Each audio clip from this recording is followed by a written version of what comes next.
Welcome back. جی زید صاحب continue please. دیکھیے جب یورو اور ڈالر آپس میں اس وقت، کیونکہ یورپین اکنامک ماڈل اور امریکن اکنامک ماڈل گو کے دونوں طرف زائنسٹ ہیں، لیکن ان کے اپنے نیشنل انٹرسٹ ہیں ان قوموں کی بھی، جو انگریز قومیں ہیں اور امریکن قوم ہے، ان کا آپس میں تصادم ہے. بزنس انٹرسٹ کے لیے یہ آپس میں لڑتے بھی ہیں. وہ کہ لڑتے سارے مسلمانوں کے اوپر ہی ہیں، مسلمانوں کے وسائل پہ ہی ہیں. بوئنگ اور ایئر بس کا جو پرانا تصادم ہے وہ ان کی ہر اکنامک سسٹم ایکٹیویٹی میں ہے. وہی اپنا اسلحہ بیچنا چاہتے ہیں، یہ بھی اپنا اسلحہ بیچنا چاہتے ہیں. وہ زیادہ بہتر اپنے لوگوں کے لیے زندگی چاہتے ہیں، یہ اپنے لوگوں کے لیے بہتر چاہتے ہیں. معاملہ ان کی جھڑپیں ہیں آپس میں. ان جھڑپوں کو ہم استعمال کر سکتے ہیں. ان کی کرنسیز آپس میں ٹکراتی ہیں.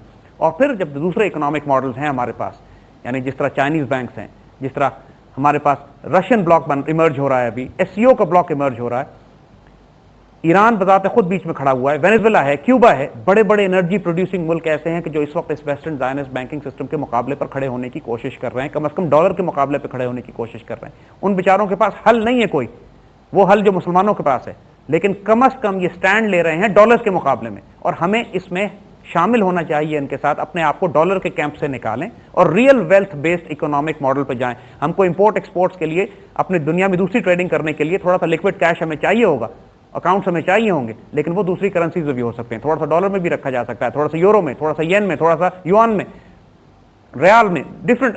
اس کو ڈائیورسفائی کرنے کی ضرورت ہے اپنی ڈے ٹو ڈے ٹرانزیکشنز اور امپورٹس اور اپنے تمام معاملات کو طے کرنے کے لیے. For the time being, short term کی بات ہم کر رہے ہیں، لانگ ٹرم میں اس کے بھی سولوشنز پہ ہم آئیں گے.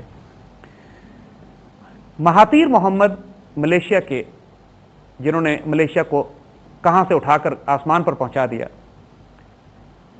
رون پال جو امریکن پریزیڈنشل کینڈیڈیٹ جو ابھی ہارا ہے، دنیا کی تمام سیریس اکنامک پالیسی میکرز اس بات کو ریئلائز کرتے ہیں آج کے دور میں بھی کہ گولڈ بیسڈ اکنامک ماڈل اور اکنامک ٹرانزیکشنز، اور خاص طور پہ مسلمانوں میں یہ کانسیپٹ اب دوبارہ ریوائیو ہو گیا ہے کہ ہمیں گولڈ ٹریڈنگ کی طرف ہم نے جانا ہے.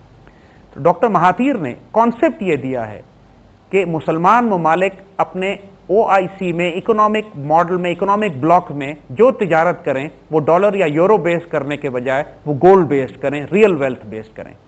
پاکستان کو بھی اپنی تجارت کے ان ایونیوز کو تلاش کرنا پڑے گا. مثال یہ ہے کہ انہوں نے مثال یہی بھی دی تھی کہ اگر آپ ملیشیا سے تجارت کرتے ہیں، پاکستان 1 کروڑ روپے کی چیزیں منگواتا ہے ملیشیا سے، ملیشیا 80 لاکھ روپے کی چیزیں منگواتا ہے، تو جو 20 لاکھ روپے کا بیلنس پاکستان نے پے کرنا ہے ملیشیا کو، وہ گولڈ میں ٹرانسفر کیا جائے. اس طرح گولڈ کی بہت بھاری تعداد جو ہے وہ ٹرانسفر نہیں ہوگی، کیونکہ بائیلیٹرل ٹریڈ ہے، دونوں ملک ایک دوسرے کے ساتھ چیزیں خریداری کر رہے ہیں، اور جو خریداری وہ کریں وہ آپس میں ایڈجسٹ کر لی جائے، اور جو بیلنس ہے پیمنٹ سونے میں ٹرانسفر کیا جائے. اس سے ایل سیز جو ہیں، لیٹر آف کریڈٹس جو ہیں، تجارت ہے، سب کچھ گولڈ بیسڈ ہو. اور اس کے لیے وہی بات انیشلی کہ پھر آپ کو ایک گولڈ ایکسچینج چاہیے ہوگا، ایک ایسا بیت المال، ایک ایسا ایکسچینج کہ جہاں پہ اکاؤنٹس گولڈ میں کھولے جا سکیں. اور اگر کوئی چند ممالک مل کر، ماشاءاللہ مسلمانوں کے پاس اتنی دولت ہے، اگر چونکہ ہم انٹرنیشنل ٹریڈ کی بات کر رہے ہیں، ظاہر ہے کوئی انٹرنیشنل ٹریڈ کوئی ملک اکیلا تو نہیں کرتا، دوسرے ملکوں کے ساتھ مل کے کرتا ہے. پاکستان، سعودی عربیہ، ایران، ان تمام ممالک کے ساتھ جو انتہائی دولت مند ہیں، جن کے پاس تیل کی دولت بھی موجود ہے، اور ان غیر مسلم ممالک کے ساتھ بھی.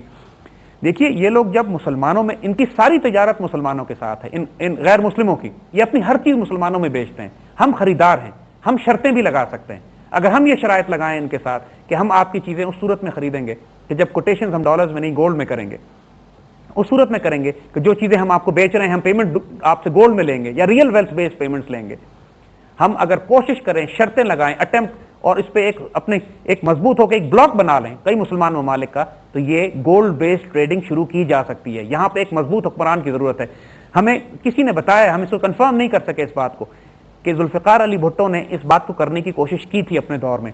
انہوں نے او آئی سی کا اجلاس بلایا تھا لاہور میں، اور مسلم بلاک کو یونائٹ کرنے کی کوشش کی تھی، گولڈ دینار کی بات بھی کی تھی. اور آئل اس زمانے میں مسلمانوں نے تیل کو ہتھیار کے طور پر بھی استعمال کیا تھا، شاہ فیصل شہید نے اور ذکی یمنی جو آئل منسٹر تھے اس وقت، اور پورے یورپ کو اور امریکہ کو اکانومی تباہ کر کے رکھ دی تھی کہ جب مسلمانوں نے تیل کو ایز ہتھیار استعمال کیا تھا. تو مقصد اس وقت بھی یہی تھا.